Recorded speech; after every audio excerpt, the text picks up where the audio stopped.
I am excited for Saturday. It is one of those days you love as a horse racing fan, as a horse player. We get things started at Dubai early in the morning, then right on over to Gulfstream Park for Florida Derby Day. It is a huge one from top to bottom. 14 races on the card for Florida Derby Day. Things get started at 11:30 a.m. Eastern time, and race number 14 is the Grade 1 Florida Derby. I believe there are 10 stakes races on the card.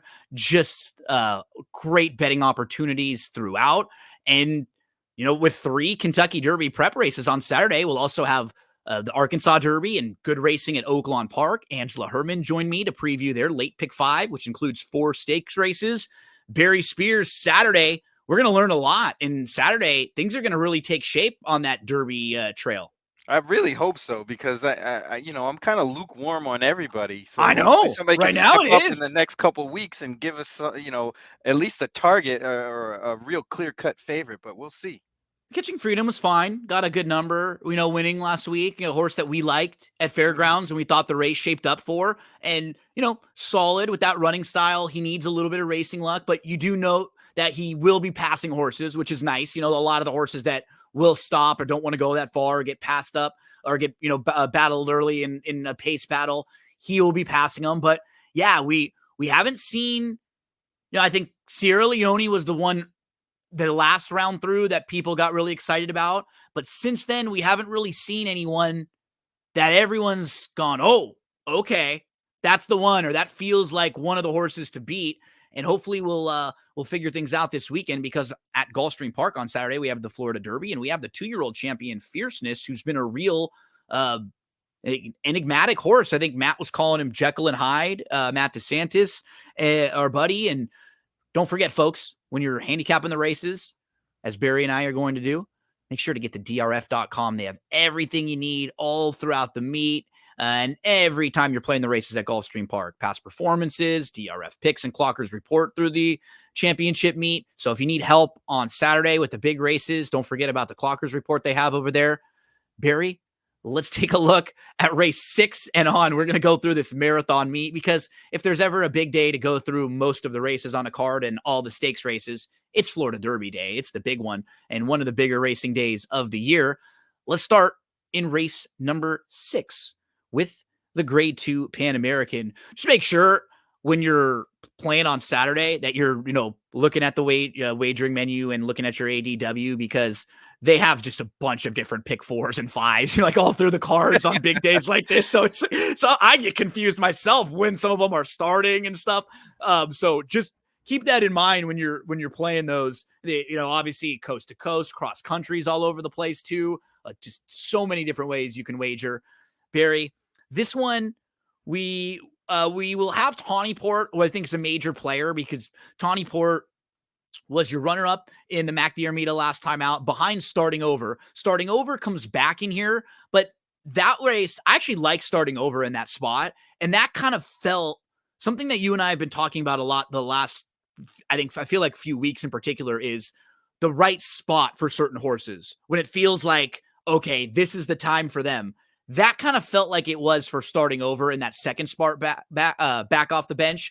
You feel like Tawny Port will probably run better here with that race under his belt, because he was sitting a good trip. He's been really good at these races going long on the grass, overall. So he'll be a horse to beat in here. And from a talking standpoint, those two towards the outside are 9-5 and 5-2.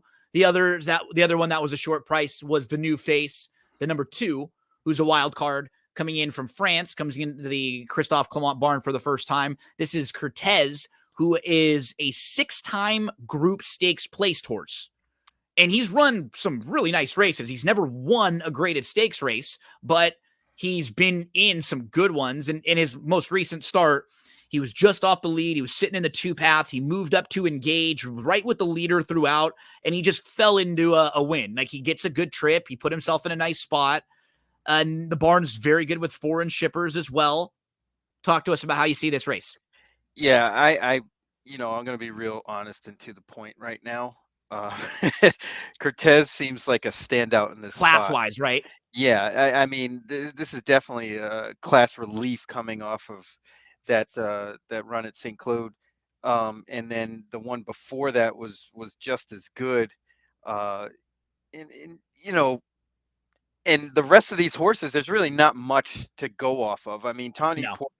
was okay on the Derby Trail, and then got off it, and then won the Ohio Derby, and kind of is actually built a good career for himself on the grass since he's switched over, going way long. But this is a difficult race with Cortez in it for a horse like Tawny Port to win, or even starting over.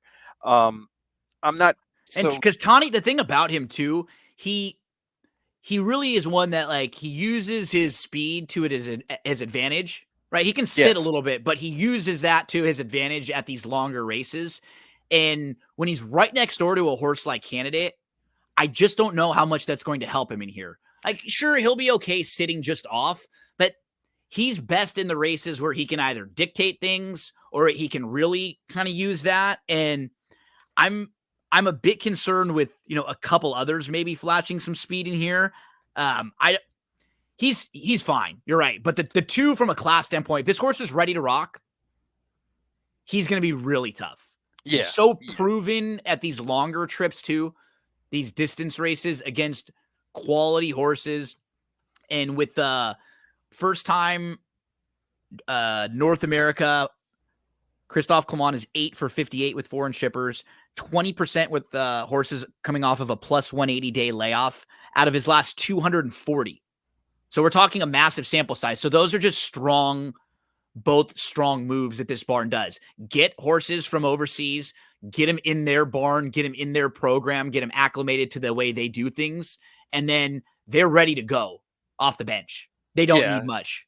Yeah, that's what I'm anticipating with this horse. It might be just towers over this field. But if you are going to look elsewhere, a horse like Street Ready That's really the makes a horse. lot of sense to me. That's the one to me. The price in the race. Right. He's going to be a decent price, and he's going to have the running style and the opportunity to get first run on Candidate, which might be the best move of all, especially being inside Tawnyport, because he's going to have to kind of outquick that horse in order to get position.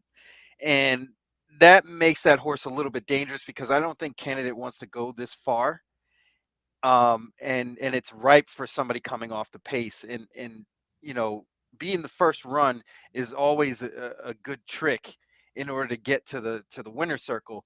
But I just think Cortez is just way too good for these horses. Yeah, what's nice with Street Ready, if you start diving into his form, he has a string of 4 races last year that in a row that were really good, where he's second behind Soldier Rising at Saratoga. He comes back in again at Saratoga. He's second behind Bye Bye Melvin. He wins a race at Keeneland, a really good third level allowance. He's third in the Fort Lauderdale right here. Those races he runs buyer speed figures all between 95 and 98. That's really competitive here. If he were to show up with something like that, that doesn't mean that he can right now. But what it is nice to know is that he has that there. It's somewhere there where we don't even know that exists for some of these other horses running at that level, that quality. So while he's not the most likely winner of the race, as far as for your value and your bet, after the form, now what you have to do is you have to ask yourself, okay, what has happened since then? Why has the form not been as good? Well, he's off for 8 months.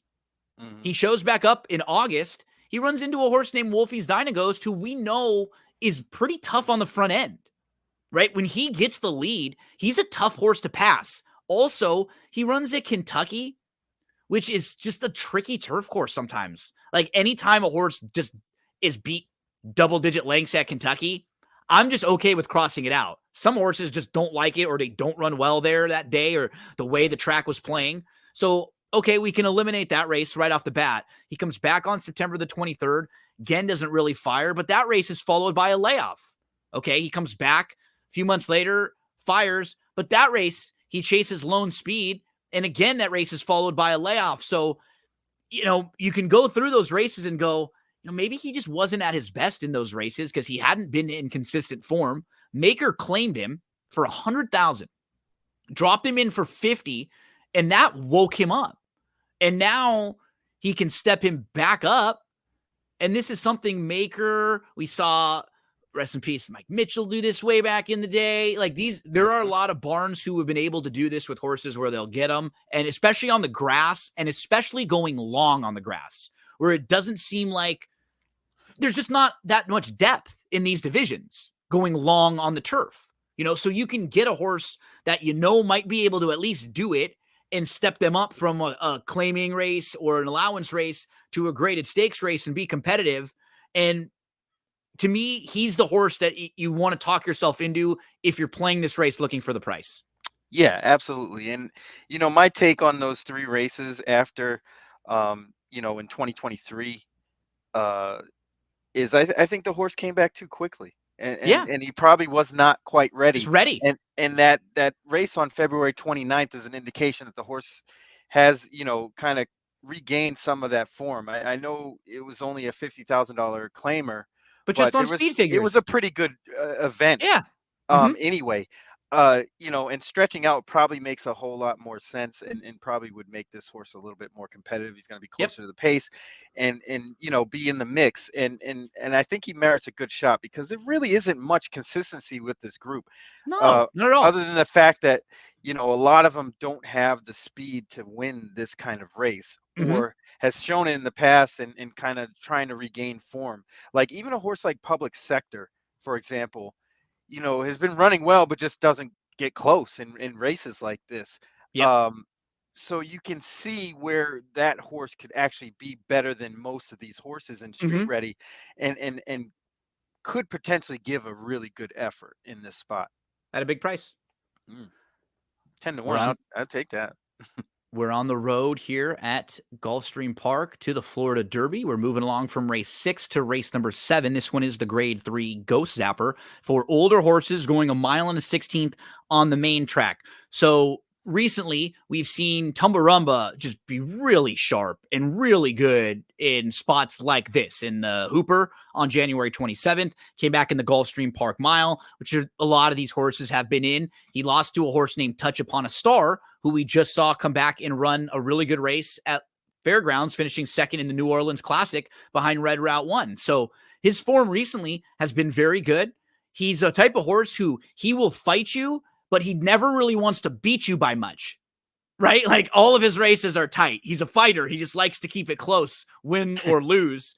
The horse that beat him last time out was Steel Sunshine, who got the most incredible bob that you could have ever got. It really looked like Tumbarumba won that race. And Steel Sunshine got a fantastic bob. Il Miracolo was in that race. He set the pace that day. So Tumbarumba and Steel Sunshine, they're 9-5 and 5-2 on the morning line as the top 2. But I will say, Barry, I have become a pretty big fan of the one Lure Me In, who is a Florida bred, who has run 4 races now in a row that I all think are pretty solid. And I saw this horse a couple times in Southern California over the summer, and he wasn't really running all that well at Del Mar on the grass. And then he got claimed, and he went over to Gulfstream after a couple months off, and he wins a race on November 25th. It's an optional claiming race, and he sits a good trip.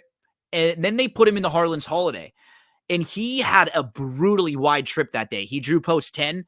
He was about 4-5 wide all the way around the track. He had absolutely zero chance. Just eliminate that race. Put a line right through it. He comes back in the Sunshine Classic against Florida breds. And in that race, the morning line, Octane, I think was like 8-5, and Lure Him In was 5-2. And then Octane got bet hard, and Lure Him In did not get bet at all. I remember because I singled Lure Him In instead of Octane. I thought those two were going to just both be like the top 2 choices. And I remember looking at the races. I'm like, what the hell? I singled like the 7-1 shot. And I looked down. I was like, oh my gosh, nobody bet Lure Him In. Octane got all the money. And they lined up at the top of the stretch. Octane was getting a good trip, and Lure Him In sort of loomed up. And then it looked like he made his move too early. Octane sort of opened back up, and Lure Him In kind of wore him down late. And then following that, Octane went over to Oaklawn Park, and he won the grade 3 Razorback. And he's been in pretty nice form too. So Lure Him In comes back in his last start. He finishes behind Black Belt. And the only reason why he was second that day, Black Belt just got a better trip than him. It's not like he ran poorly. Now he comes into the Joseph barn. And from the inside, I just think he's going to save ground. And in this spot, this kind of feels like where he should be, is like a low level graded stakes, or, a stakes type horse based off that Octane running line. I think he could be, 4-1 or above and just give you a little better value than maybe the top two. Yeah. And not only that, he was scheduled to run, or at least entered to run in that race over at the fairgrounds last weekend, and opts for this spot, which tells you a little bit about their intention. He's definitely on the radar. I'm kind of not sure what kind of price he's going to be. I mean, they have him at 6-1 on the morning line, but I think he's going to get bet quite a bit. Me too. And that's why I'm kind of, I don't want to fade him, but I don't want to. You're looking for someone else who might be more right. Yeah. And this might sound a little counterintuitive, but I think Ir Miracolo likes this distance rather than the mile. And stretching out will probably do him a lot better than he did in his last race. Relax a little bit more. Steel Sunshine and Tumbarumba. While I think those two horses, Steel Sunshine and Tumbarumba, don't really want to go too much further than a mile. And I think this might be a little bit of a stretch for both of those horses. So I'm kind of looking to play against them. And honestly, it all comes in, everything kind of, you take out everybody else, and by attrition, Donegal Forever has looks to be very, very live. Tickets. Yep, right. Has to be. Looks very live. To me, 1-8 was the way I wanted to play this race, with those inside outside as the horses that I prefer with a little more upside than the two who I think might have run their best races recently, Tumbarumba and Steel Sunshine. Because Steel Sunshine, he had the legit trouble in the Hooper, so that felt like his race back in the mile. But you look at him now, and that's about his peak. Like, I just don't, like you had said, I don't think he's got another step forward in him, and I don't really know if he wants to go farther. He seems like even with his running style, he seems like it's perfect at a mile. Mm-hmm. Yeah, that's the same way I feel about it. And obviously I'm willing to bet that because I'm going to play against both of them. But, yeah, Ir Miracolo is very, very interesting to me in this spot, because these aren't, this isn't the greatest grade 3 you'll ever see. And just by the race dynamics, that horse actually has a way better shot, even though he doesn't typically like to win. He finishes second an awful lot. I mean, in his lifetime career, he's got 5 second place finishes. I think he's going to be around, and he's probably going to drift up in price. If he sits like if he lets the 4 go in front of him and sits right behind him and just tries to get, instead of just carving it all out, just tries to sit right behind him and fall in front of horses, I think that's probably the best, a good trip for him. Yeah. And I think, stretching back out from cutting back to a mile is perfect. And I think he's going to give a great effort here. Whether he wins or not is another story, but I'd give him a shot at somewhere around 7-1. That's Il Miracolo there, the number 3 in race 7 at Gulfstream Park. Let's keep rolling along to race number 8. This one is the Sanibel Island. We have 3-year-olds going 7.5 furlongs on the turf course in here. For the starting point, just kind of the theme of this race, Ozara will be very tough. Ozara is a super honest filly. I will say both her and Life's and Audible hung a little bit in their last race. They both were getting good trips, moved to the lead, and they just got ran down by Pounce. Ozara now gets a little bit of a cutback to 7.5 furlongs, where she's won before, but with her running style and just her overall body of work, she's 8-5 on the morning line. It's no surprise she's going to be pretty tough in here. And then the horse to me who might be a little more interesting as a bet would be the 9 Pharaoh's Wine, who's 7-2 on the morning line. She's going to be making her second start back. She had legitimate trouble last time out. She completely missed the break, and then she tried to tip out about the 7-8 path at the top of the lane. It looked like a good prep for her, and now she's had 6 weeks, almost 2 months since that to get ready. And if you talk about the Barry, angle where she came back running a better speed figure than she had last year, which, so Pharaoh's Wine, a little bit interesting to me. Those are at least the top two from probably going to take a lot of money in here.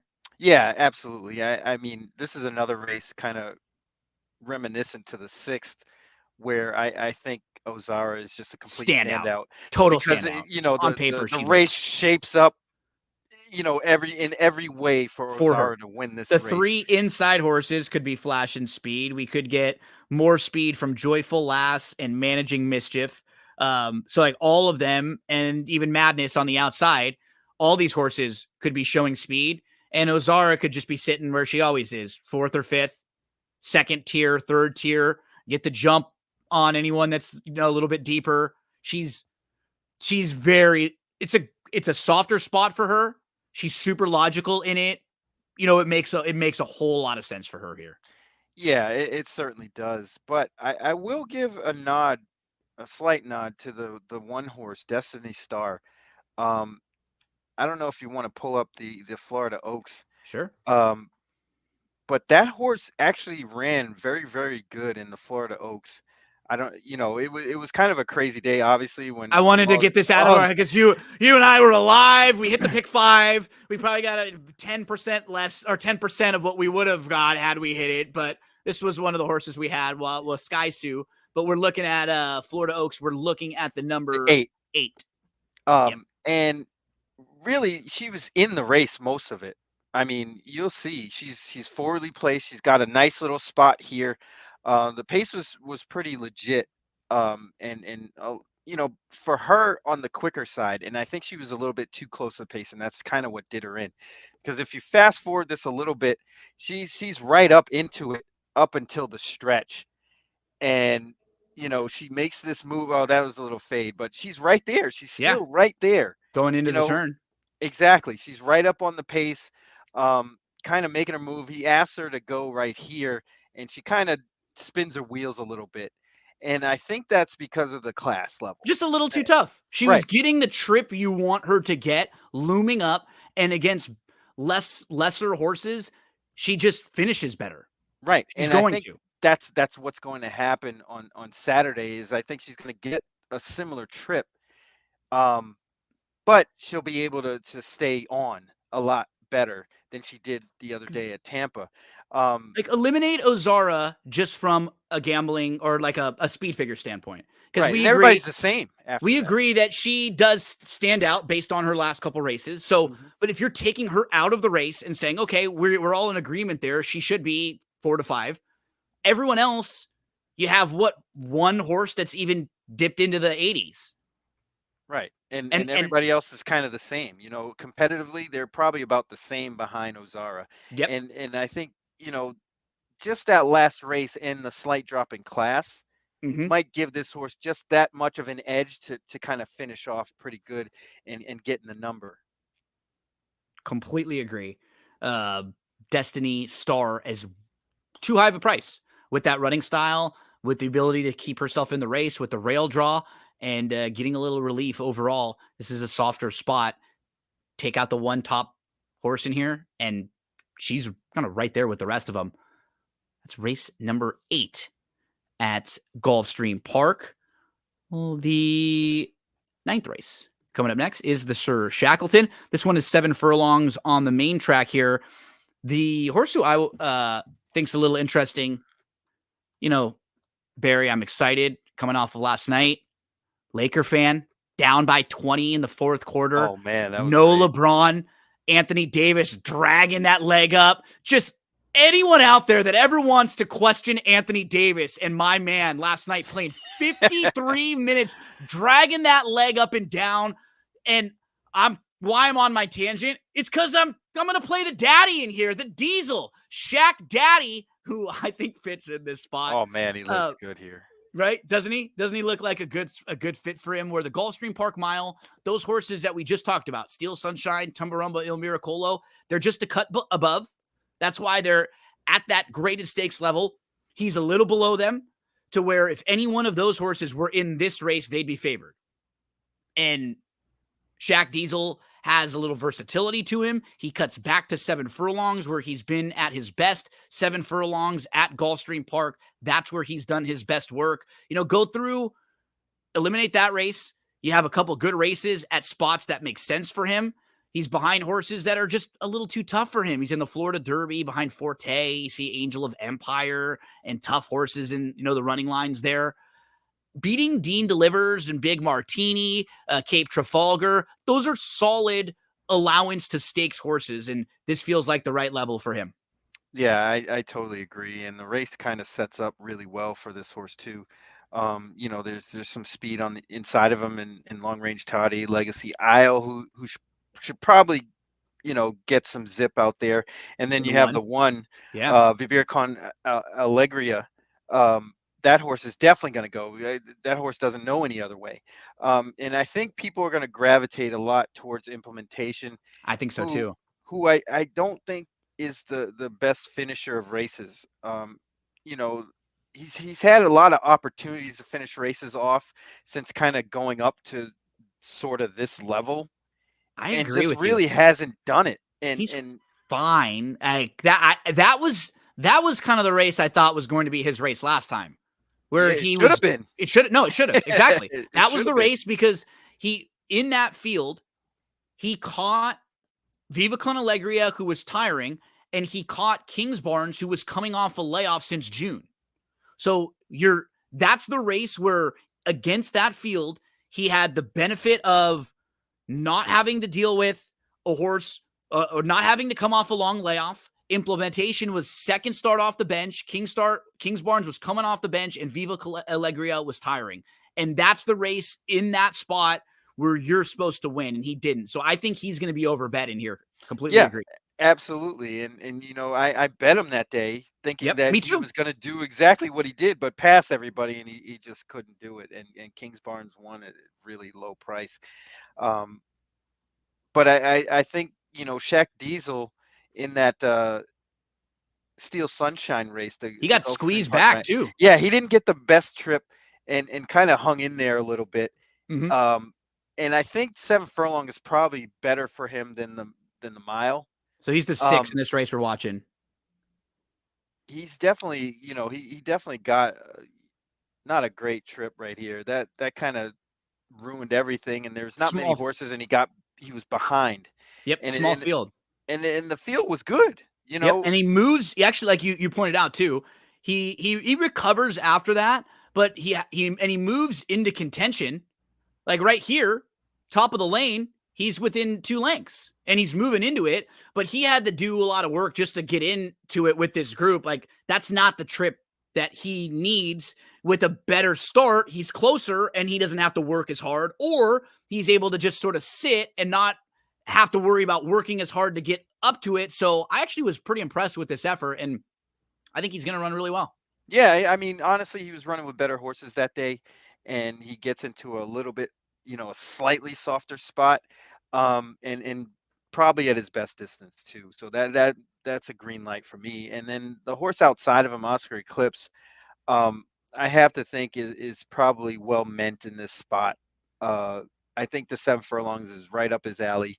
I think he has the highest ceiling in this race. He definitely can break through here.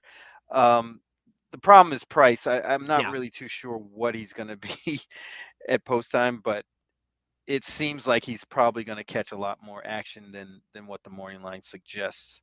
And you feel like he should be involved throughout. He's definitely going to be prominent the whole race.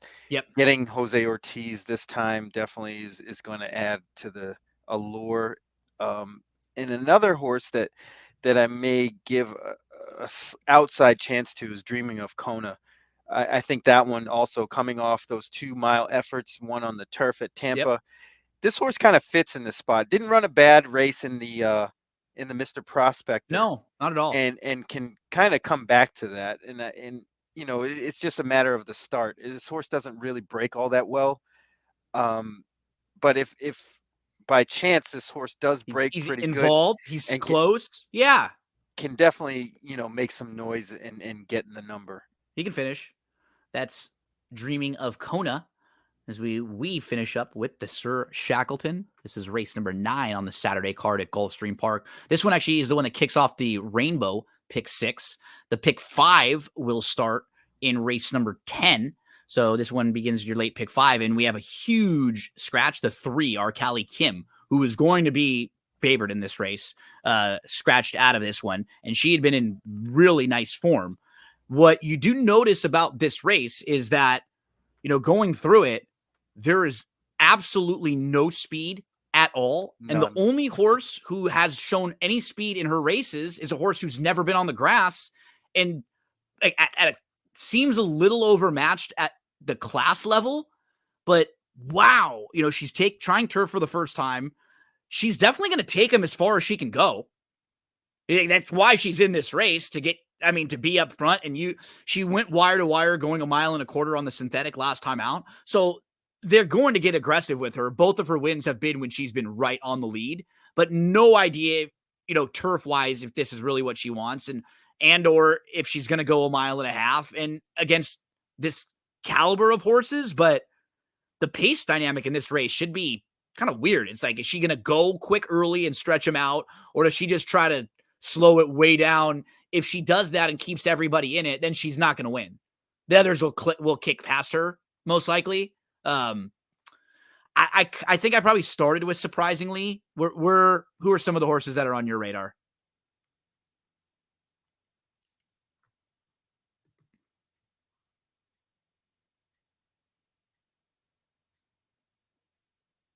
Oh, I think I lost you for a sec. Yeah, I couldn't hear you for a second. Oh, okay. No worries, you're good. But yeah, I tend to agree. This pace scenario is going to be a little strange because of the Tower Bridge, but that horse seems just way too overmatched class-wide. I think so too. And on paper, honestly, it looks like a 2-horse race with La Mihana and then the Chad Brown horse McCulloch. I don't see too many horses that can, it's not a huge field, so there's not much to navigate. So they can kind of pick their spot and where they want to be in this race as far as, position-wise, especially early. It's going to be tough to beat either of those horses. They're just coming out of huge class drops out of grade 1, grade 2 company into this race where horses are, really most of them are not even coming out of graded stakes competition. And, what's hard is like very difficult to beat these horses because they finish races very strongly. Yeah, it's not that fun of a gambling race for that, because the horse that I am like interested in possibly betting on in this race is surprisingly who's going to be too short, I think. Yeah. Because he's 5-2 on the line. He's going to be third choice. Yeah, and we don't even really know if she wants to go this far. Right. We're speculating, and why I kind of like her is I think she'll be just by default closer up early, coming out of races that are quicker and shorter than this. So she's used to running in races that are at quicker first halves than this one will be. I could see her sitting in a pretty good spot in here. Second or third, even. Yeah, probably second. I would hope that Jose Ortiz gets her. Me too.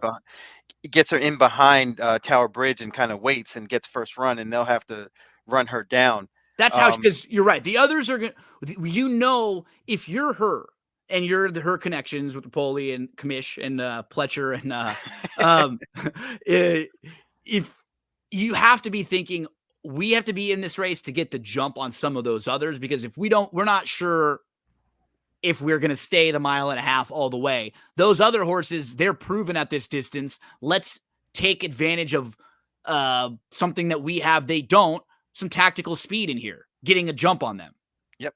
And that's it seems like the only way that they can win this race is getting the jump on those 2 horses and kind of outlasting them, not necessarily out finishing them. Because if this horse is from behind, I would doubt that this horse could out finish. I mean, it's not impossible, but gambling wise, it's like, they do that 9 times or 10 times, maybe twice, maybe that horse could out finish those other 2. So, it's just not a great proposition. The horse is not going to be, a huge price either. So, you just got to pick your poison. The one is Group 1 placed. She's pretty classy. That last race, she was close up. She was sitting just off the leaders. She tracked back to 4th. She was in the 2nd flight. And then she moved up to challenge, and she was battling for the lead. She was just no match for the winner that day. She held 3rd pretty well, and you could see she's tactical too. She's going to be, I don't think she's going to have to be that far out of it from what it looked like with her particular running style. I know those races are a lot slower early, but she herself seems like she has a little positional speed. We'll see if Joel is able to kind of use that. Sometimes we know with Joel, he likes to take horses really far back because he's a strong finisher. And it's sometimes you lean on the things that you're really good at. And it reminds me with Joel sometimes of like the shortstop with the awesome arm, Yeah. and they get that cray and they just kind of wait. And then they just fire one across the, across, and you're just like, whoa. And they do show off a little bit. Like that's how Joel sometimes when he comes finishing and just times you and just gets you right on the wire there. As the Orchid, the grade 3 Orchid is race number 10 on Saturday at Gulfstream Park. That's the one that kicks off your late pick 5 sequence. The 11th race is the Gulfstream Park Oaks. Oh, we needed into Champagne last time. She looked like she was going right by. She set a perfect trip. She sort of loomed up, and then Fiona's Magic just battled back and put her away. Into Champagne was second that day. Now, that was just her first start going a mile. We could see her continue to progress and improve. But when we talk about the right spot, the right day, just FYI scratched out of that race. And it looked like the race was going to set up perfectly for Into Champagne, exactly like it did. That felt like the day you wanted to bet her in that spot. You were going to get 4-1 plus, and she didn't finish it. I don't think that she's, I'm still thinking she's going to improve and run well in here. She's a nice filly, but that was one that was a little bit tough. They're all, going to be paying attention to Ways and Means, who was really buzzy last year when she won her debut. She won by 12 3/4 lengths. She earned a 90 Beyer speed figure for a 2-year-old filly in their debut race. And then she came back in her second start at Saratoga, and she did have legitimate trouble that day. It wasn't a great start. She was towards the back. She was wide, and then she took a bad step, about 5 lengths off, but she did loom up 3 wide to challenge. She was repelled, though, by Bright Work.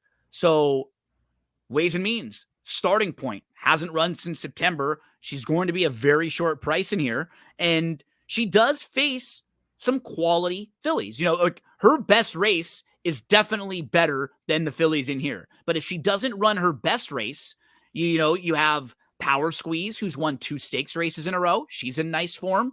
You have Into Champagne, who I mentioned, lost to Fiona's Magic. They're both back here in this race. Fiona's Magic has never finished worse than second, and she's fast, so she's going to at least be making horses work early on.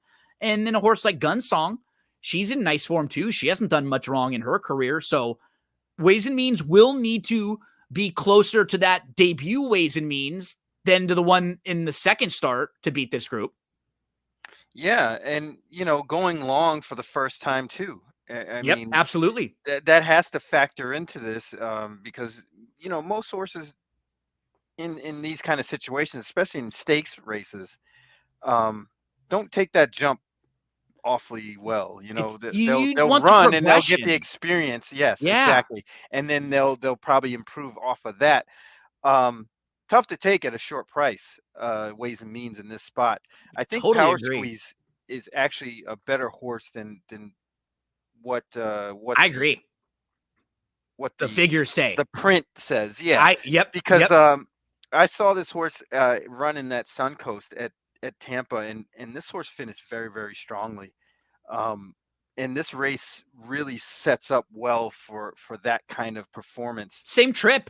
Same kind of trip on the inside. Waited, got a inside beautiful opening and pushed through. And doesn't mean she's going to get doesn't get the rail opening, but she just waited. She seems super handy, super tactical. And the moment she stretched out to a mile from 6 furlongs, you just saw the improvement in her races. It just, everything slowed down a little bit for her, right? Yeah, That's what as soon as she stretched out, I mean, you see the improvement. I mean, I know that first race that she broke her maiden wasn't much to talk about, but she came back off of that and just improved exponentially. And I think that improvement is still going to happen. And I think she's going to get better. Yep. And being on the rails is like the perfect place to be in route races at Gulfstream Park. Absolutely. As long as Danny can get her out, which he will, Him coming over to get this ride tells you something as well. And I think Into Champagne is probably going to run a lot better Me too. too. I think that foundation will help her a lot because she's gonna run that same sort of loom up race, but she'll just have a little more bottom now. Exactly. And I think there's, Do Gooder and Neom City is going to kind of give Fiona's Magic a little more pressure than what she got in that race in Yep. the Devona Dale.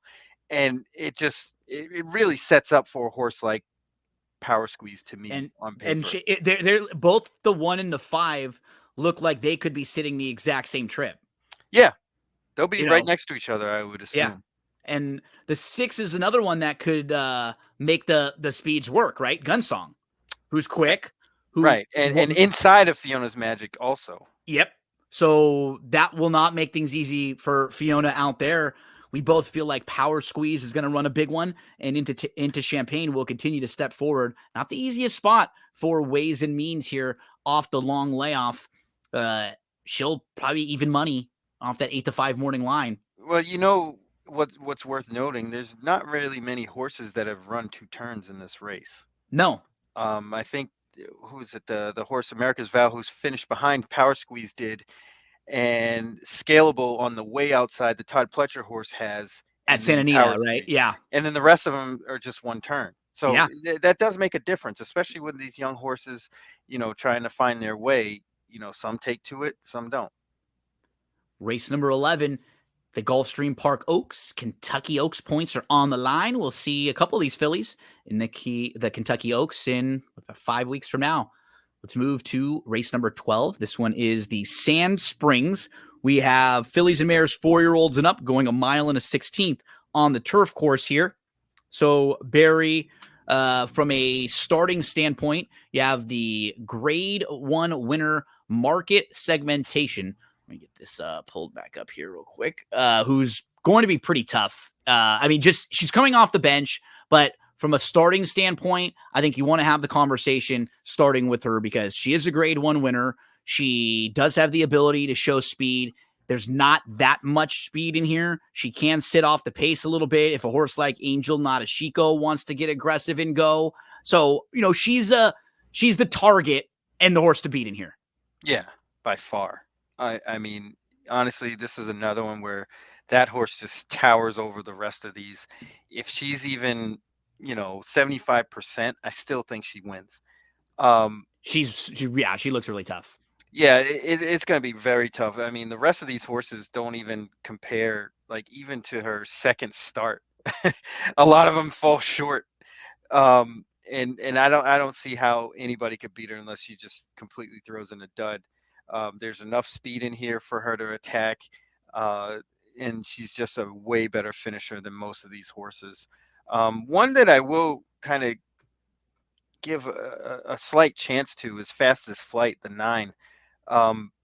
This horse was kind of on the way up when they took this horse out of training back in July. Obviously something went amiss and is kind of starting back up in December and just didn't go. I wouldn't be surprised if this horse kind of perks up a little bit in this race. There's not much in here. No, this is not a strong group, honestly. No, that's why it's a weird race, and where somebody who's not typically on the radar could actually run a pretty good race in this spot, but it's going to be way too difficult to beat a horse like Market Segmentation. And you understand why the connections, they put a horse like this in this spot. It's just like a really good starting point for a horse like Market Segmentation, for a horse who hasn't run since July, that they probably had high hopes for, last year, and a horse who just hasn't been able to put it all together.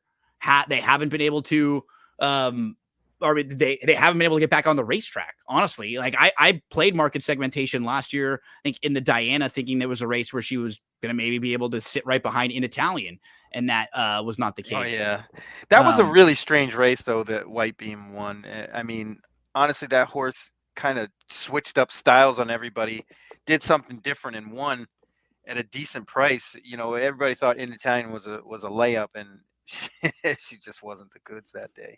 Okay, so here's a look at the field. I was having a tech issue real quick with the PPs, but we got them pulled up now. Where market segmentation, who we were talking about, she's 7-5 on the morning line. She won the New York on the lead, but what makes her difficult to beat is that she's not a need to lead horse.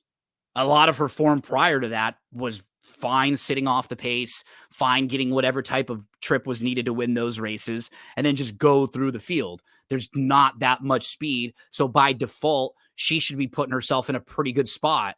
So if she's quicker and just classier than most of these, she'll be very tough to run down. The horse who I actually think is kind of a fun price that could run really well is the 5, Fuente Ovejina, who comes out of a race where you're going to look and say, okay, optional claiming race, and she, gets beat and she finishes 7th that day. But she actually was inside and she just had nowhere to go. You can pull that spot up. The horse she lost to that day is a horse named Sweet Danny Girl, who's a legitimate stakes horse and kind of like a low-level graded stakes horse. So Fuente Ovejina is the number 1 in this race. We can see she's a fine start. She's sitting like 5th down on the inside, just a few lengths behind. But repeatedly, she's just going to get pushed back and out of spots and just never gets a chance to run. She's in with the horse named Ocean Club, who we just saw come back and win on the synthetic last week, right? Yep. And Ocean Club was really impressive in that one. And this is a race with like Papilio. Marksman Queen was running in a stakes race at Turfway Park. These are legitimate horses that are pretty much at the same level that she's running at in here, besides market segmentation, right? Market segmentation is classier than most of this field. So if she shows up with her best effort, she's going to win. But if market segmentation is not 100% ready, or she gets in trouble or something happens, Fuente Ovejina, who's starting to loom up right now and just has nowhere to go. She's just blocked on the inside. She's waiting and she keeps trying to get to spots, and then she keeps getting beat to a spot. Like she looks like she's going to go here, and then a horse goes to the inside of her, and she's going to try to go to in between and then outside, and they kind of pin her back in. I thought this was a little bit sneaky. This was her first start since August. She could be a little bit sharper now.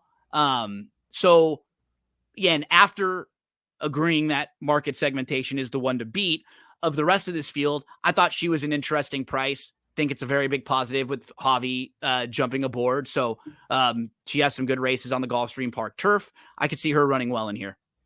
Yeah, absolutely. I mean, like you said, the horse just kept getting pushed back, didn't get a run. Probably needed that race too. Yep. So, coming off of that race into this one, probably get an improved effort. It wouldn't surprise me if the horse finishes 2nd. Yep. Cairo Consort is one that will probably be over bet in here. And we have said, I don't know how much she just didn't make the jump. Right. Yeah. From earlier on in her career to where she was real quality, the grade 1 type horse, and just unfortunately hasn't been able to really progress, and probably will keep getting over bet with the connections. I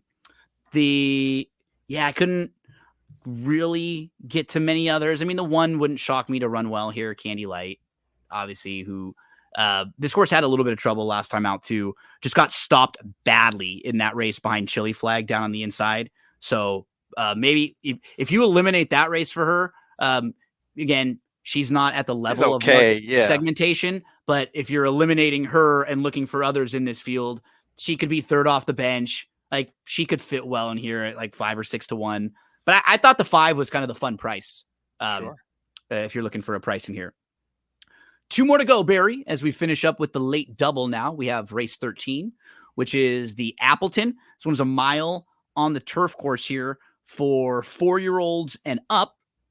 Some of the major players in this one will be the number 3, Ice Chocolat, who was 3rd behind a horse that you like and that you've done very well with, Emmanuel, in the Canadian turf. Big Everest hasn't been running a lot recently, but he's quick. He has good form. Some of his best races would absolutely win this race. Never surprised. Hadn't run for a year and 4 months, and absolutely needed the race. And he just got nailed right on the wire. You feel like he should have taken a lot out of that race and be able to step forward. And he has not done a whole ton wrong in his lightly raced 6-year-old career.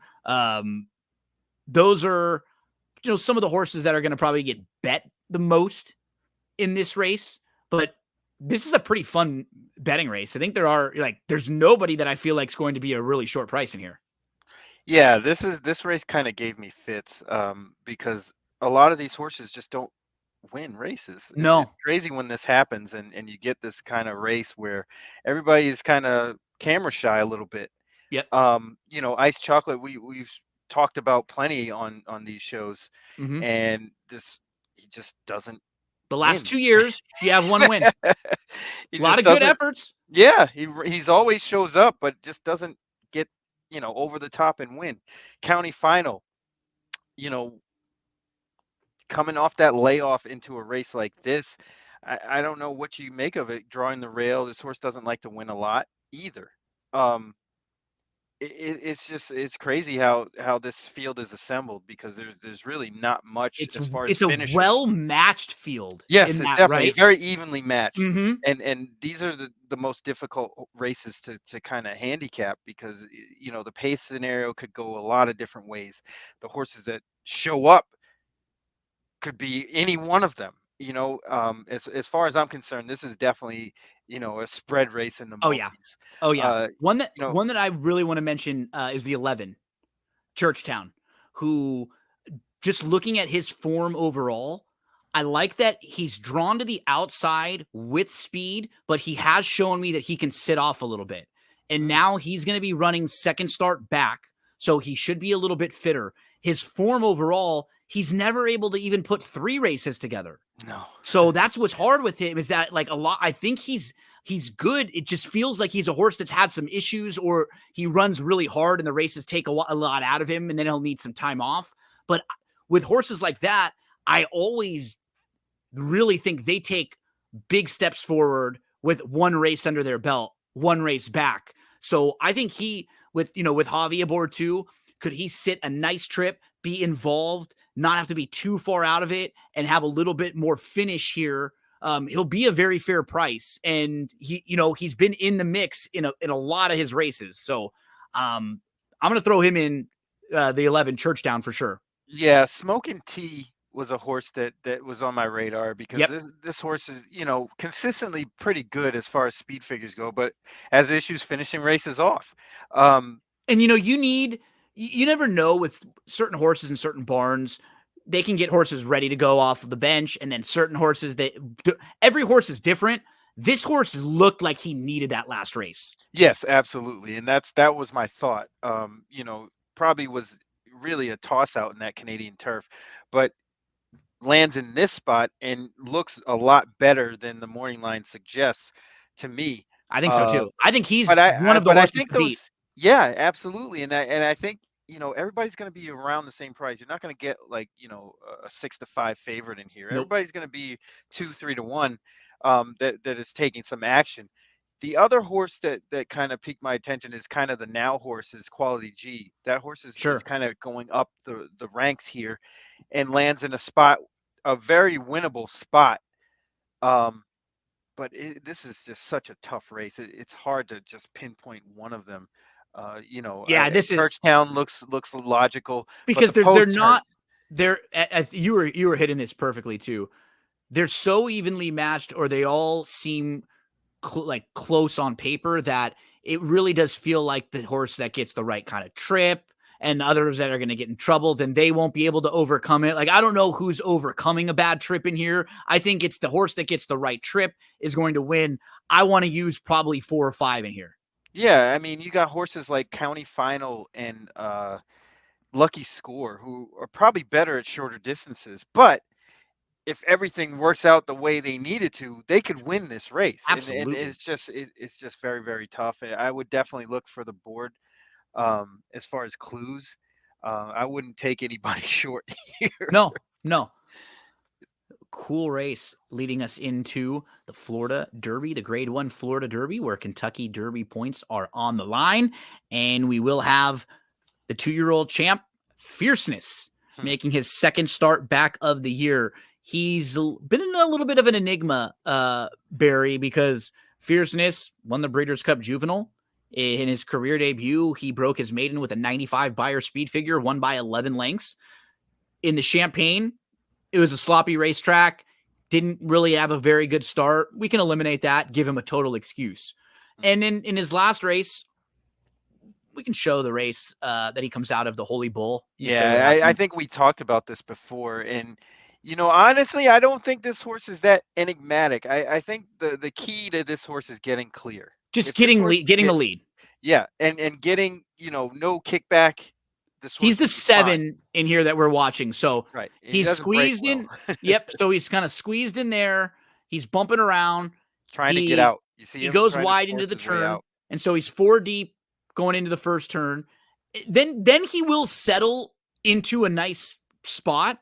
The problem is they're walking. They're walking. So this is still taking a lot out of this horse, traveling slowly, like wide all the way around. I think win or lose this race, I am very convinced that he is going to be either on the lead. I think he's on the lead in here. Yeah, I think they're going to make sure get he's hung out wide like this. He's either on the lead or just at the absolute hip of Hades.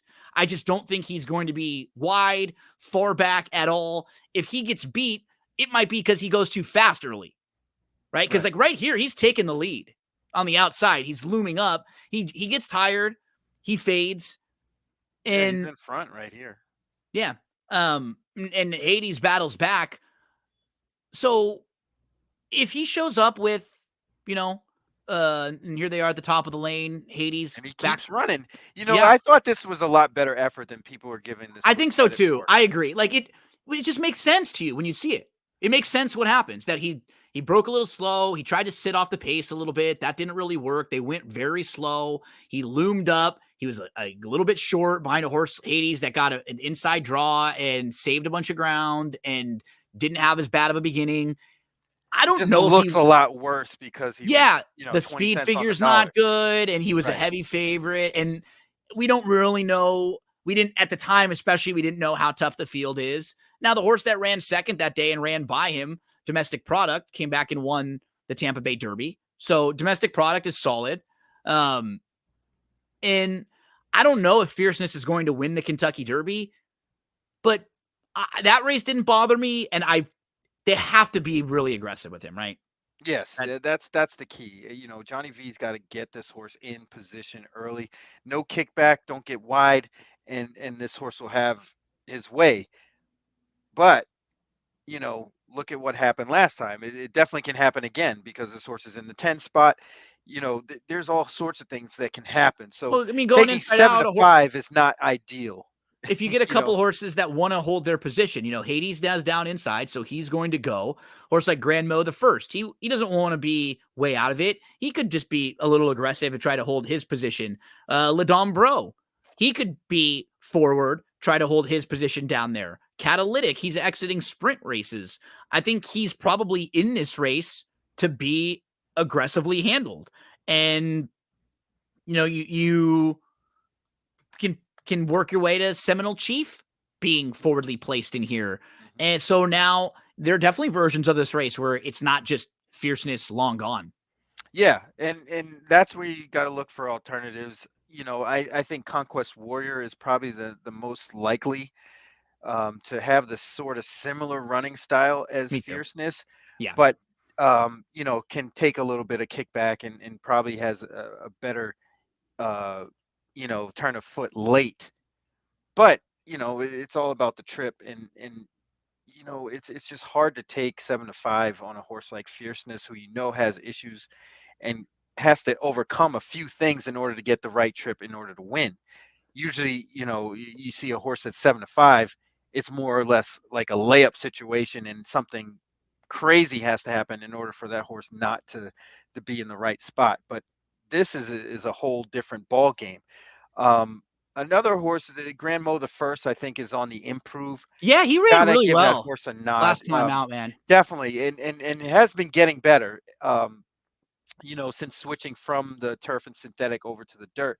So I think that horse got a lot out of the Tampa Bay Derby and will run better.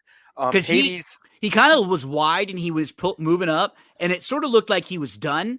But then he kept coming, which I like. So he was figuring the distance out, and they didn't go that fast either. He can be closer. I agree with you. And actually that turf race that horse ran out in California was now it looks even better, huh? Right, that endlessly won the Jeff Ruby Stakes, and you got to think that this horse, hasn't really run a bad race. No, and might get overlooked in this spot. So Gramo the first I had as a player, and then I do think Real Macho is going to run better in this spot. Because in that field, remember, he was in the Fountain of Youth and they had all the scratches that day. Yeah, it scratched down to that small field.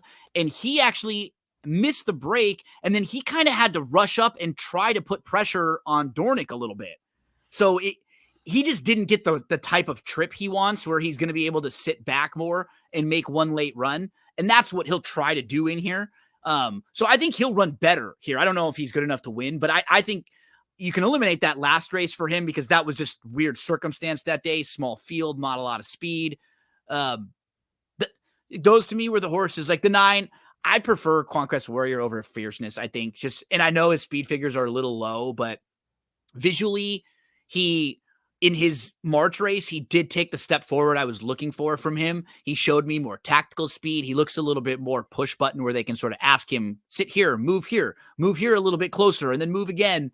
So I like him most, I think, in this spot. And I give nods to a couple of the other prices that we talked about, the 4 and the 5, maybe. Gramo the first. Real Macho definitely is very interesting to improve off of that last race. It's just hard to gauge really how strong that Dornoch race was. Oh, I know. No idea. You could potentially get Real Macho and Ladon Bro finishing in the money here and making that race look a lot better than it really kind of looks on paper. So the jury's still out, but I guess, it's going to be tough to take Fierceness, even though I do like that horse in this spot. And even if that horse finishes second, it's probably okay for that horse going into the Derby. Yeah. But, who knows? We'll see on Saturday. I think he's going to be a fine horse that's just a little trip dependent. Mm-hmm. No, honestly. Yep. And we get plenty of horses that are like that. I think absolutely. If there are races where he needs to be hit what he did, because you and I both liked him in the Breeders' Cup Juvenile too.